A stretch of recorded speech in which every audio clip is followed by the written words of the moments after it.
Welcome, and thank you for logging into this resource. This is dedicated to providing you with additional information about St. Catharines, along with some effective strategies around investing in the region.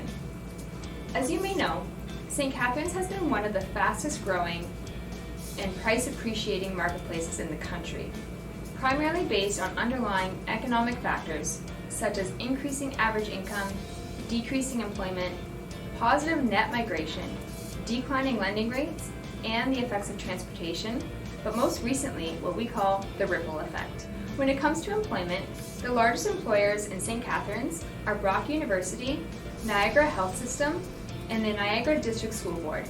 These are all government-backed, well-paying, and secure jobs. St. Catharines is the only city in the Niagara region designated as an Ontario Growth Centre by the Ontario government. The city has seen an unprecedented level of activity in its downtown core, with over $300 million invested in projects that have changed the face of the city for generations to come. This activity has spurred private investment and garnered interest in its downtown's revitalization, inspiring new businesses to open, while catching the attention of investors from across the country. St. Catharines is located along the Niagara Peninsula, and development is restricted by Lake Ontario to the north and the world's largest greenbelt to the south and west. Furthermore, it is also restricted by the Niagara Escarpment, a global biosphere.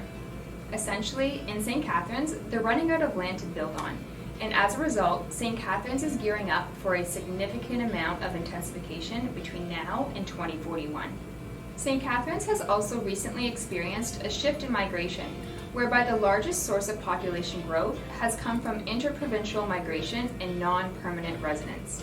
Many of these new residents are looking to rent while they get to know the city. This is a great opportunity for landlords. The city of St. Catharines is expected to grow by 168,000 people by the year of 2041. This equates to over 80,000 new jobs.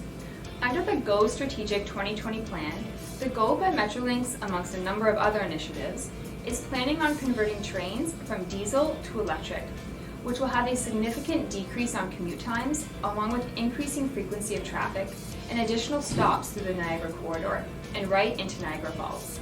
The recent effect of COVID on housing has really fueled what is referred to as the ripple effect.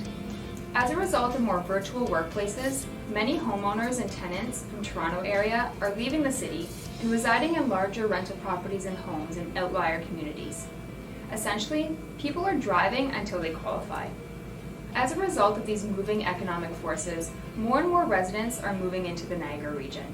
A recent study by the Canadian Centre for Economic Analysis found that single-person households were the most dominant type of households in need of housing, and with a trend of an aging population, the city acknowledges the current mix of housing does not align with the future housing needs.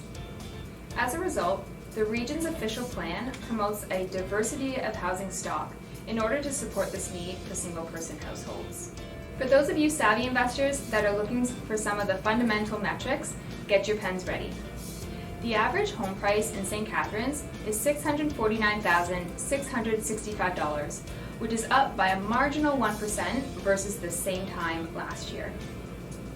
When it comes to vacancy rates and average rental rates, a one-bedroom unit is 3.2% and rents for approximately $1,338 per month. A two-bedrooms vacancy rate is hovering around 1.9% and rents for an average of $1,522 per month. And a three-bedroom vacancy rate is 1.3% and rents for $1,686 per month. One of the most common questions that I am asked almost daily is, how's the market?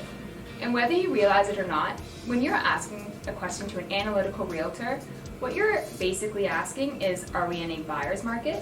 Are we in a balanced market? Or are we in a seller's market? The market intelligence tool to find the strength of the market, or otherwise what's known as the absorption rate, is what we refer to as months of inventory. A seller's market is defined as anything 0 to 4 months of inventory.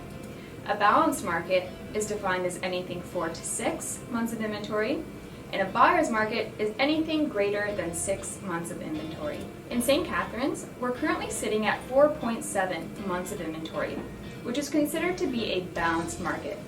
This means, based on the current inventory levels, it would take almost 5 months for every home currently for sale in order to sell based on current buyer activity. As an investor, all of these metrics are really important to help identify effective short-term or long-term strategies, as well as negotiation tactics. The most effective investment strategy that we see in St. Catharines is the long-term buy and hold, because of the realized and ongoing forecasted price appreciation and the relatively strong positive cash flow. If you want to learn more about St. Catharines, please don't forget to register for our Deal of the Week and our free investor reports using the links in our virtual booth. We hope you found this insightful and we look forward to helping you achieve your real estate goals in the future.